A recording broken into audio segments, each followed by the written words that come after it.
Hello and welcome to Spotlight, a diary for the South East, brought to you by Round and About magazine. I'm Angela Walker with your guide to where to go and what to do. So I'm joined in the studio by one of the country's top chefs. My guest today is the twice Michelin star chef from Jamshedpur in India, who's changed the way we perceive Indian cooking. He's got several restaurants in our region, including Sindhu in Marlow, Hawkins in Amersham in Buckinghamshire and Indian Essence in Petswood, Kent. It is, of course, Atul Kochhar. Atul, thank you so much for joining us today. Well, thank you for having me. You've brought some food and it smells fantastic. We're going to have a taste of that in a minute. Absolutely. But first of all, what is it that makes your style of Indian cooking different? You know, Indian cuisine is actually a misnomer. So cuisines of India is a better word, because the way we see European cuisine, I think India should be seen in that magnum. And every region has its own speciality. And my family was from North India. I grew up in East India and studied in South India. So I picked up different flavors from different parts of the country. Then I came here, and one of the biggest moral responsibility as a chef is to use the local produce. And that's what I've been doing since I've been here. And I think my adamant character that whatever we do, we'll use all the produce from here and nowhere else, I think puts us slightly apart. Maybe we were a little ahead of time, and you know, when we were doing a roasted broccoli, for example, or putting scallops on the menu, or hare or venison, people were looking at us, why are you doing this? In India, people don't eat that way. I said, well, we are cooking Indian food in the UK. People here eat that. So if we remain true to our ethos and our tradition of using spices, you can use any ingredients. And I think that's what has set us apart.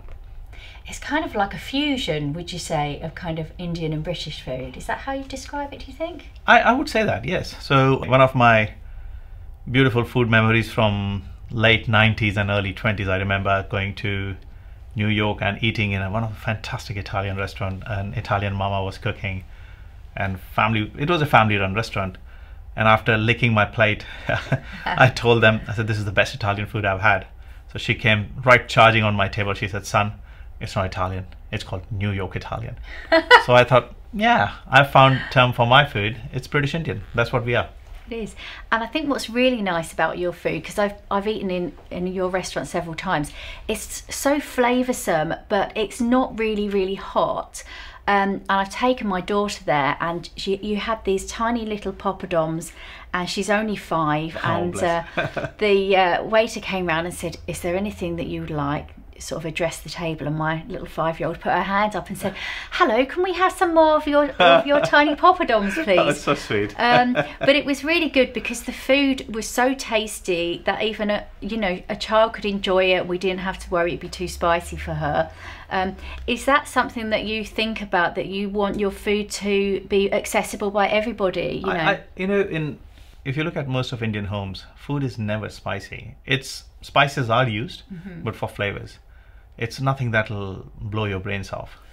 I think that's a very British thing, that we have adapted to chilies and kind of added that this belongs to Indian food. It's not true. To be honest, Indian food didn't get the taste of chilies, or Indian cuisine did get taste of chilies until Portuguese came along. Before that, we only used black pepper. That's fascinating. Yeah. I did not know that. Yeah, so it came from South America. Now, you brought some food today, and I can't wait to taste it.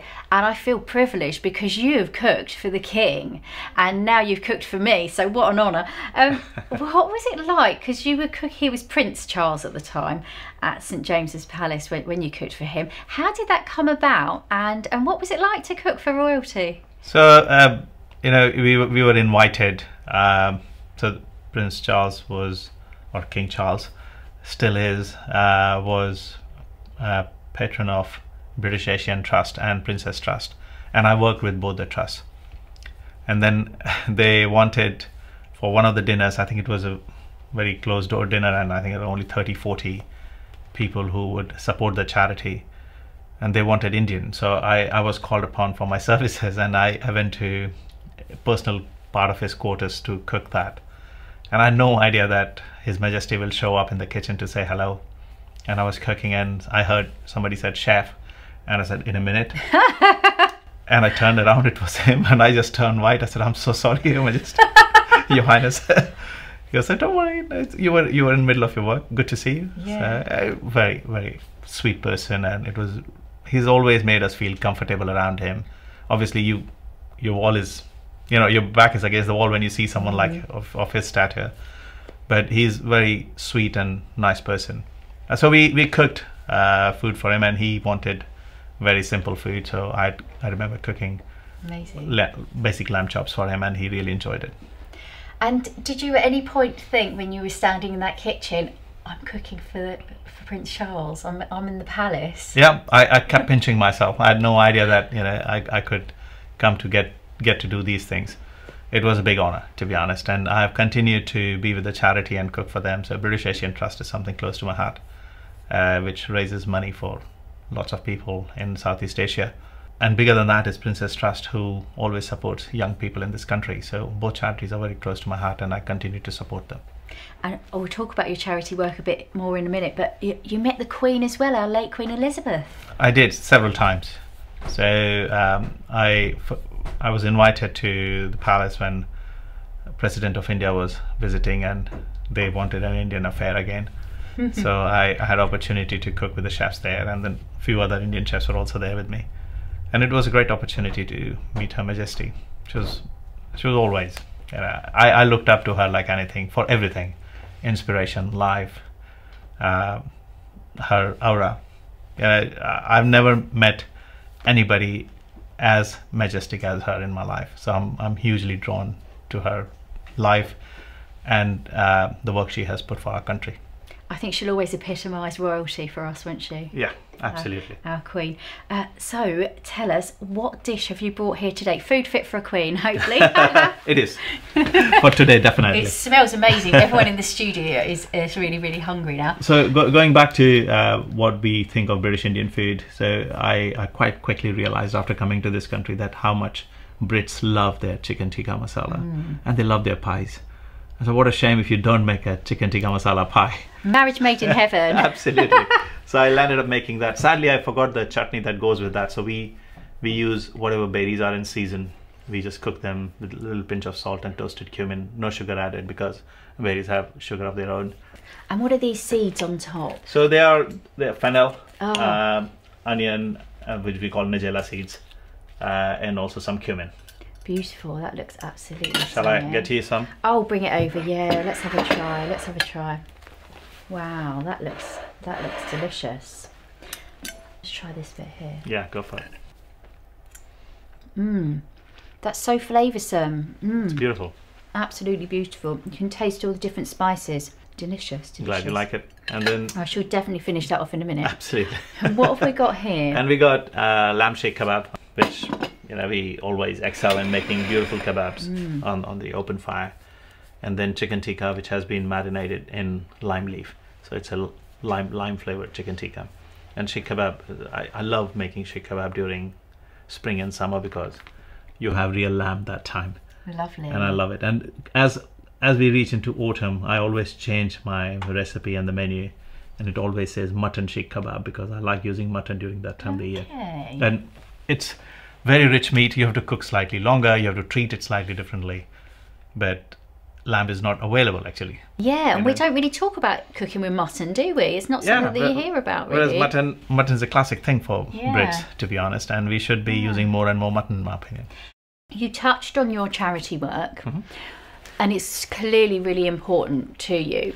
Is that something that you set out to do, to get involved with all these charitable organisations? I've always been passionate about young people, and even when I was younger, I always wanted to help more and more people. It's been part of my upbringing, and my parents brought me up saying that we only have one life, and more people you can pull up to live better, we would have achieved more meaning to our own lives.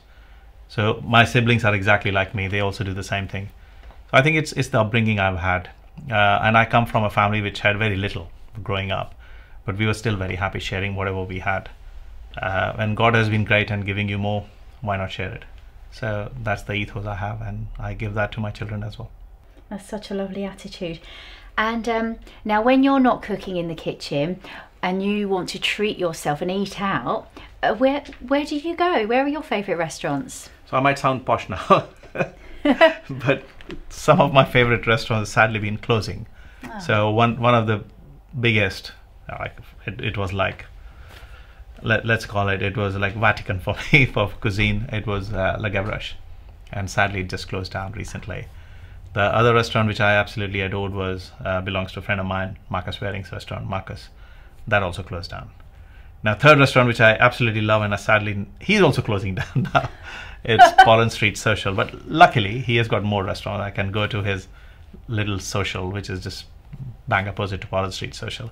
But knowing all these chefs, they will be up to something, and they will come back with something amazing which will be right for the market. Life around us is changing very fast, especially in the hospitality. We are struggling in a big way, from bills to staffing to produce that comes over from continent. The costs have gone up. The way we could eat out in late teens, I would say, or even 2005 to 2010, life around that time was really good. Everybody could afford lots of things. At the moment, we have very little money left. Yeah, we're in a cost of living crisis, and people are having to tighten their belts, and I guess that's one of the things, is that people are not able to eat out as much as they used to. Yeah, hospitality's head is always on the chopping block. It gets cut off because we are experiential business. But having said that, I still have faith that we will turn around and things will be okay. At the moment, we all are bleeding. We all know we are surviving, trying to keep head above water. But faith is the one that keeps you going, and I have complete faith that we will turn this around. We will be good again. We will. Definitely. And so, have you got any exciting plans upcoming in the near future? My mind is always bubbling with ideas. So I lost my mum last year. Oh, I'm sorry. But she was very happy. 90-year-old. She didn't want us to mourn. She said, I've had a really great life. Her food was amazing. So I grew up on her food and my dad's food, like any child would. But my family was a little bit different. My grandfather was a baker, and my mum also learned the craft of baking, though she was a teacher, but she was a great baker. My dad had a catering business, so I learned a lot at home. So I want to write a book in the coming years with a great homage to all three of them. So it'll take a good 3-4 years for me to compile that book, and I want to start soon. And I bet that book will be fascinating, and I'd love to read about this food legacy, really, that you're carrying on. So thank you. Thank you so much for joining us today. Thank you for having me. Just wonderful talking to you and tasting your beautiful food. Thank you. Thank you. Check out our YouTube channel, Round and About Magazine. Until next time, it's goodbye from me and all my guests.